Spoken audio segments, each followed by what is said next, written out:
SwoleBenji here. I'm going to explain to you why I think Albion Online is the best MMORPG on the market for anyone who is bored of playing World of Warcraft and wants to try something new. If you're sick of raid logging, dead servers, hackers, botters, empty worlds, not getting into a good raiding guild, or just sick and tired of not having fun anymore playing a game, then this is the game for you. I'm going to go over similarities and differences, as well as who does what better. This video is meant for people converting from WoW to Albion, and why you will have way more fun in just one day than you will all month in Classic. Let's talk about servers. In World of Warcraft Classic, there are 82 servers from a player range of 100 active raiders to over 10,000. The higher populated servers are further segregated by layers, anywhere from 2 to 3 layers, which puts half or even 1/3 of the population in a mirrored existence. I play on Skyrim, where the Alliance just raid log and do battlegrounds, and make up for only 1% of the population. I literally have no one to PvP with, gank, or torment when I play. The higher populated servers are locked, meaning I can't pay real money to transfer my characters to places where they can interact with others. In WoW, there are Alliance and Horde, so the population is segregated even further, and they can't really interact in-game verbally. I'll get to more on this later, but for now, 82 servers, split Horde and Alliance, and further divided by layers. Currently, WoW Classic has 392,149 active level 60 raiders in the world that raid log through Warcraft Logs, a website that grades your performance, like you're a school kid being judged by a teacher. Ugh.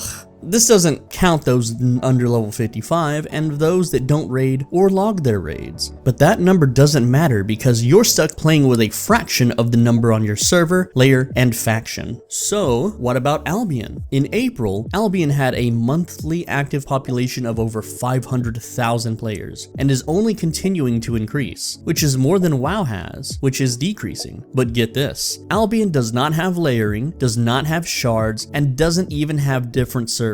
Yes, that's right, 500,000 people all play on the same server. This may sound like a total nightmare to WoW players, but I will get into why this is awesome and how it works in a bit. I tend to game anywhere from 12 to 19 hours a day. A lot of my play sessions stem around the late night hours, and I mostly sleep during the day. On Skyrim, a medium populated server, which used to be one of the higher populated servers, has almost no one willing to do dungeons, even at 60, and I'm one of the most geared players on that server. There's almost nothing to do, especially late at night. Sure, during prime time on a Friday evening when normies have the next day off, I might be able to find someone willing to do something, but mostly everyone just stays with their group of Discord friends and there's almost no interaction with others. Even on the higher populated locked servers, when I ride around on a level 40 character, the world is massively empty due to the population being split between layers. I might not see an enemy player for over 8 hours on Skyrim or 30 minutes to an hour on Fairlina. On Albion, unless you go to the most secluded, dangerous areas of the world, you're never truly alone. You constantly see people out moving products, farming, killing, and just playing the game. It's really healthy and alive compared to WoW. There's always stuff going on. You might just find yourself in the middle of a war or a trade run or all sorts of things. What I'm trying to say is, people are always down to form groups for dungeons or PvP. People are always out and about for you to gank or torment or troll or whatever it is that makes you happy. Hell, I went fishing and got invited to a massive fishing party where there were like 30 of us just fishing and looking out for trouble. When one fisherman gets attacked, we all just jumped in like some kind of herd of animals to protect a flock. I'm not even a fisherman and I was just bored for 10 minutes. To set the same thing up in WoW would take days of advanced planning, Reddit posts, Discord invites, and this stuff just happens all the time naturally, organically in Albion. I'm not kidding when I say any of this. It's truly the most wonderful MMO experience next to the early days of ArcAge.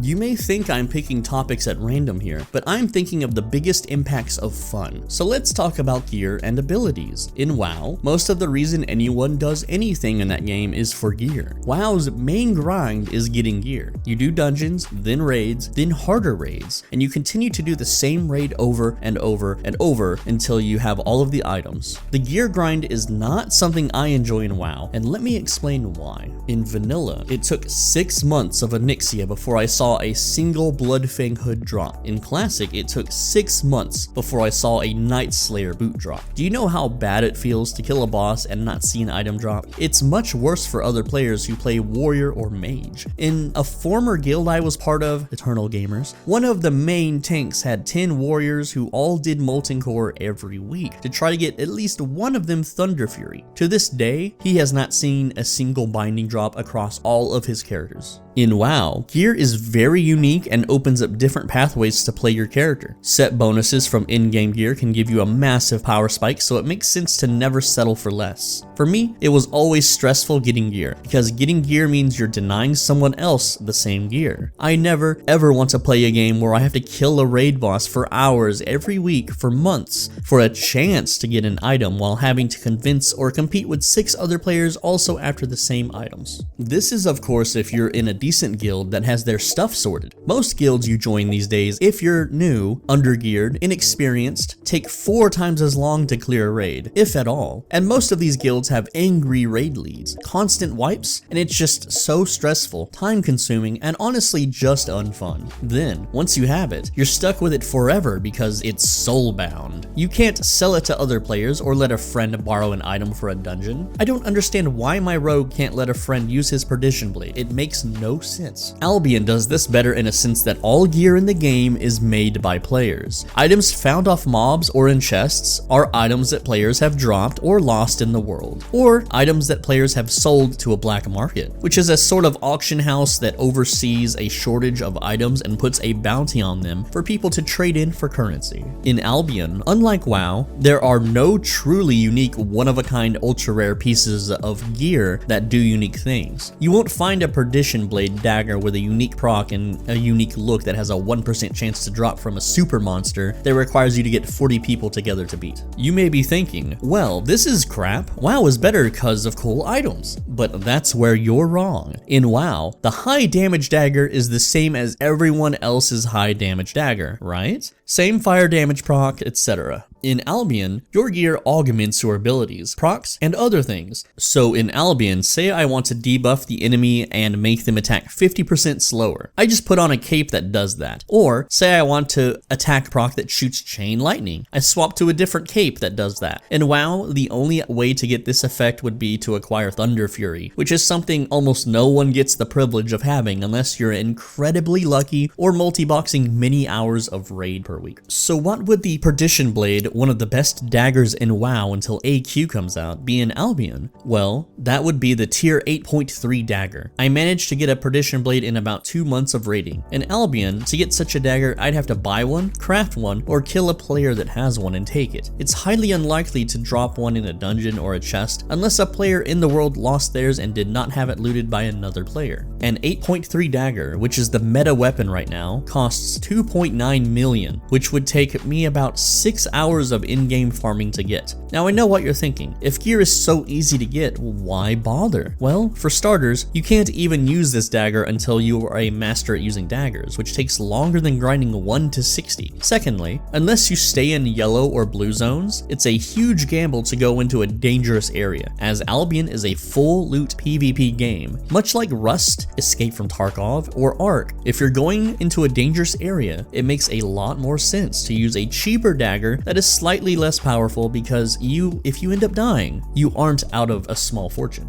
Oh, you want to craft it instead of buying it? That's fine. To even be able to craft it, that grind is much more than leveling daggers to 100. Not only that, but you need to be able to either harvest the in-game materials or buy the materials, then buy the materials to upgrade it to 0.3, which takes more than 10 times the cost to do. Why is it so cheap then? Because most likely a player killed someone and can't use it, so they're selling it for cheaper than what others would have sold it for. Also, as far as crafting goes, which we'll talk about later, if you are really good at crafting things, you get materials back, which makes crafting cheaper overall. Same goes for harvesting and even refining ores into bars. The more you level it, the more you can do and thus cut the costs down. Gear in Albion is never soulbound. If you get bored of using that dagger, you can sell it, break it down the materials, break it to learn more about how to craft it, or risk it in the red and black zone. These These are the you drop loot when you die zones in the game. I'll talk more about that later. Abilities are what makes people want to play MMOs. Do you like casting spells? You probably play a mage or warlock in WoW. In WoW,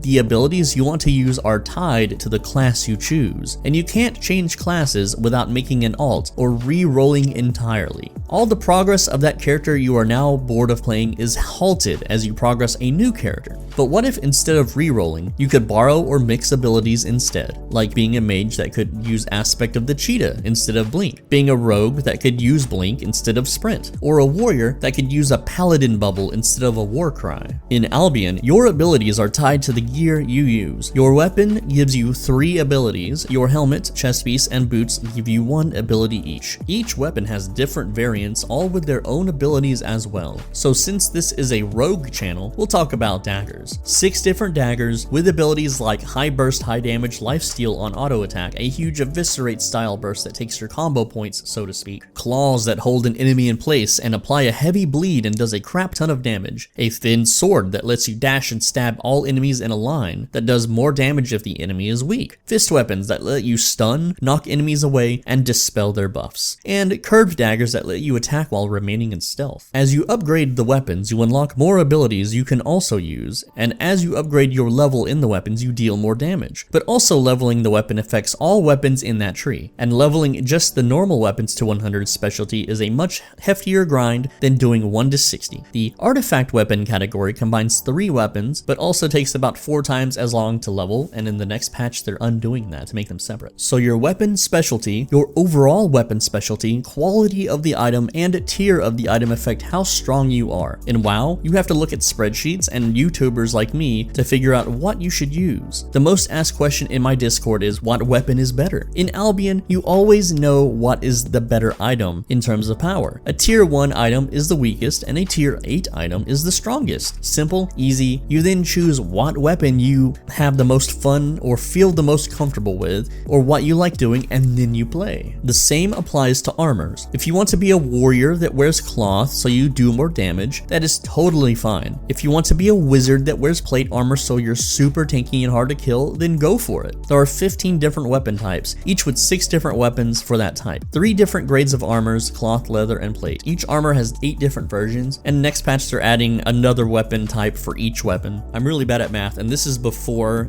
the new weapons that come out in the patch because I wrote this a long time ago, but that's 6,480 different item combinations, each with abilities and passive bonuses on each piece of gear. So the combination of abilities you can use is just, I don't know how to calculate it or how to do that math, but there's a build out there for anyone and everyone, and you don't have to re-roll a new character. Also, let's say you max out your specialty in the armor and weapon of your choosing. You can still earn experience, which you can then bank and then put into other items' specialties for a cost. You don't really get to the full experience that you earn if you are wearing the other items, but you can basically blow up dungeons with your favorite build and still progress other builds you might want to try out. I'll give you a few examples. In WoW, I like to play a rogue, which is a high burst stealth character. If I want to play a bow character, I gotta re-roll a hunter, level it to 60, and gear it accordingly, which can take months. In Albion, I like to use a 2-handed axe. If I want to play a frost mage, I just swap the gear I want to use. So say I want to use an ice staff, maybe I want to keep my leather boots, chest, and cloth helmet that I use on my axe build so I'm ready to go. I don't have to make a new character or start over. Sure, the frost staff is weaker than the axe since I don't ever use it, but if I ever wanted, I could take the experience earned in axes and for a small cost, unlearn those levels and put them into the frost staff to make it stronger. You aren't forced to only specialize in certain things if you don't want to, but say you messed around and leveled every weapon to 40, then found the one you absolutely love. You can unlearn those other weapons and have a big boost in the one you really want to play. So it's never a waste of time to try new builds or gear combinations. You do lose a fraction of what you originally learned, but you never have to start completely over. Alright, I'm gonna break this video up into different segments because this is getting kind of long. There's still a lot more to cover, so if you guys appreciate the content, check out Albion. I have a link to a referral in the description that if you decide you like it and play it and you want to subscribe, it is free to play, but if you pay for the premium, you can also use the in-game currency to pay for the premium, then I get like some extra little books that help me level faster or something. I don't know, but check it out if you want. I appreciate you guys. Be a bro and stay swole.